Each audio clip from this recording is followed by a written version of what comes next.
This is the viral picture of the teenage boy Quadri, whose brief encounter with fame appears to have stirred up envy and threats, culminating in a 3-month detention at the Kirikiri Correctional Facility in Apapa. While hustling on the streets of Lagos back in 2023, the convoy of the Labour Party presidential candidate Peter Obi rolled by, and Quadri spontaneously jumped in front of the convoy, arms outstretched.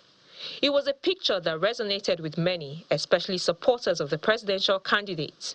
You would recall that his photograph at the time became an internet sensation, and Nigerians became very interested in his case.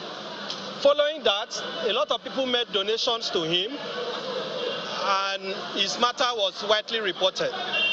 Quite sadly, people in the community some people in the community, so-called area boys, felt entitled. In fact, I can also tell you that the Baale of their community specifically told Quadri's mother to buy a cow with rice and cook to appease the youths. Because they refused to do this, this family has been continuously witch-hunted since 2023. So in January, he was returning from work at night when 2 boys grabbed him, dragged him to the Amokoko Divisional Police Headquarters. Following reports of Quadri's detention, the Lagos State Director of Public Prosecution, Dr. Babajide Martins, reviewed the charge and the case of the police against the teenager and came to the conclusion that he was not involved in armed robbery or any other offense. Magistrate Adetola Olorunfemi implemented the legal advice and freed the teenager. For over 3 hours, family, relatives, journalists and even the legal team waited for the documentation and formal release of the teenager to his lawyer.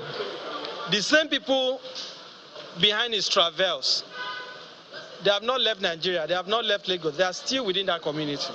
So it is only common sense that his family should be relocated somewhere else.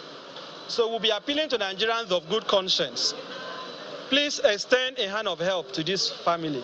The divisional police officer of Amokoko Divisional Headquarters has to be removed. If the Commissioner of Police does not sanction him, along with the other officers who took part in this act of evil, what the Commissioner of Police Lagos will be telling Nigerians and the whole world is that the Lagos police now connive with criminal elements to abduct children. I want to go to school. I want to help. I want people to help my mother because she don't have anything. You don't have anything she's doing.